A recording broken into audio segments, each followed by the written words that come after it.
This manatee enjoyed the Merritt Island marina where we stayed for over a month.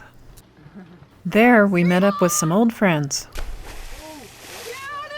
Staying here for a month allowed some time for the weather to warm up a bit and for us to drive to a family wedding in Maryland. We only had one tiny television on board that we rarely watched, so the boys would do things like practice juggling. One morning, we waited for Space Shuttle Discovery's launch from Kennedy Space Center. This was mission STS-102.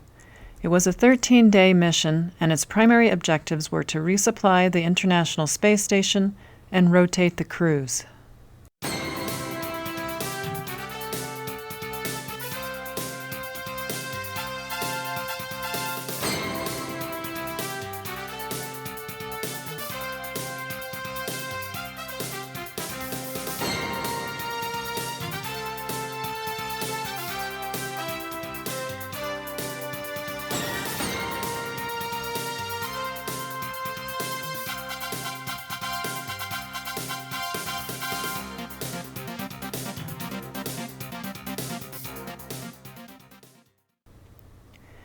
Merritt Island was a good place to do boat maintenance. On March 25th, we headed north again. A favorite stop was St. Augustine, Florida. We tried to get the anchor to hold here, but decided to go to the marina when we couldn't get a good set.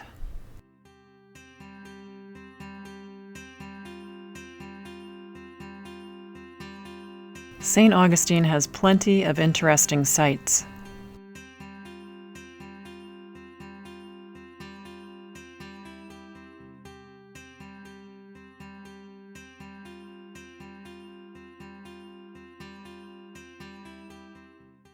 They claim that this is the world's narrowest street. Construction of the Castillo de San Marco started in 1672 and protected and defended Spain's claims in the New World. Though caught in the whirlwinds of colonial warfare and intrigue, it was never defeated in battle. Flagler College has a beautiful campus.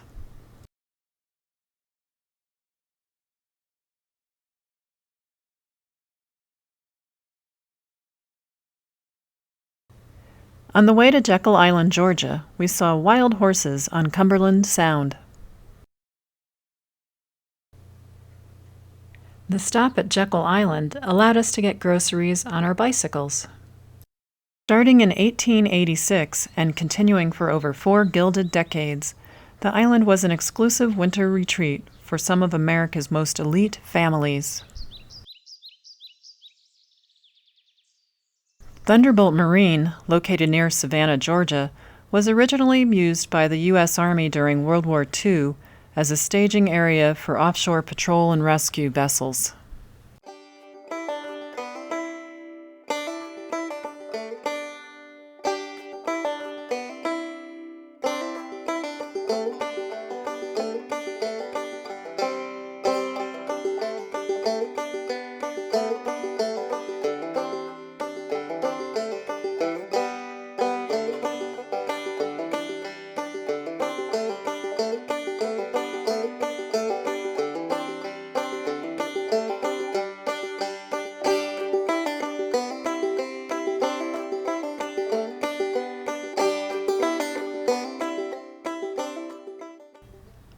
In Charleston, we learned that I had a kidney stone that needed to pass.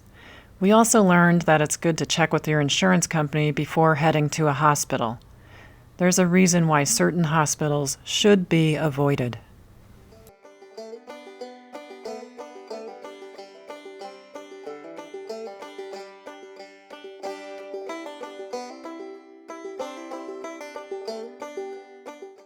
Sumter Island is definitely an interesting stop, and you can take a National Park Service boat there for a guided tour.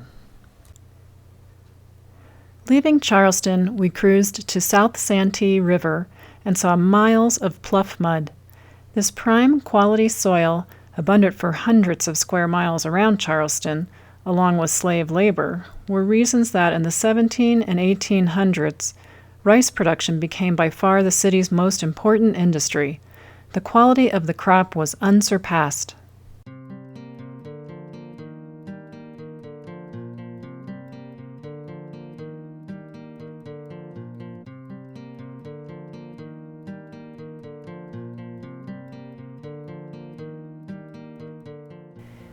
They say that clam digging, or muckraking, is best done when the tide is going out.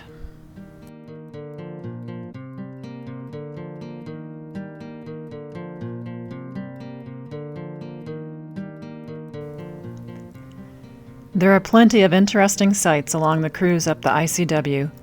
The waterway runs 3,000 miles along the Atlantic and Gulf coasts of the United States. Some lanes consist of natural inlets, saltwater rivers, bays, and sounds. Others are man-made canals.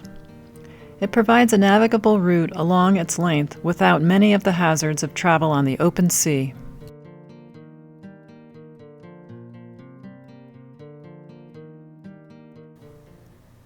The creation of the ICW was authorized by Congress in 1919 and is maintained by the Army Corps of Engineers. Federal law states that the waterway be maintained at a minimum depth of 12 feet for most of its length. Inadequate funding has prevented that. Consequently, shoaling and shallow water are problems.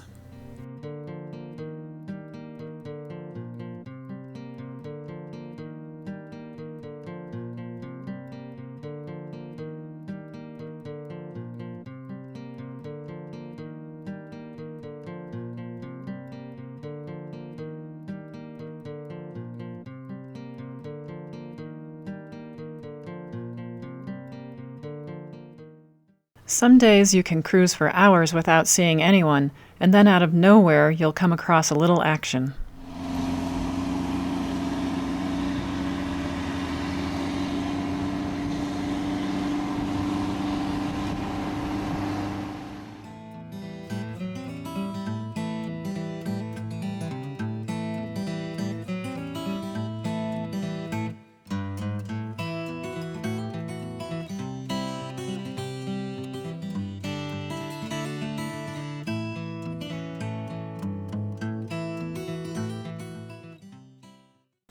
South Carolina's Socastee Swingbridge opened in 1936 and had to be turned by hand. The gatekeeper worked from a house at the top of the bridge. Before the bridge was constructed, drivers used a ferry to cross the river.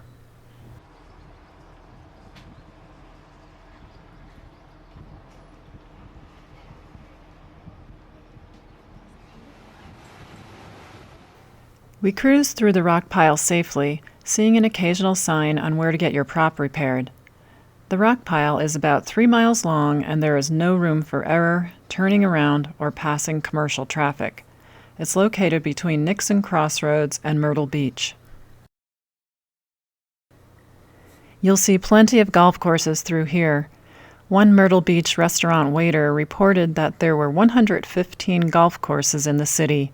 We saw 2 more under construction.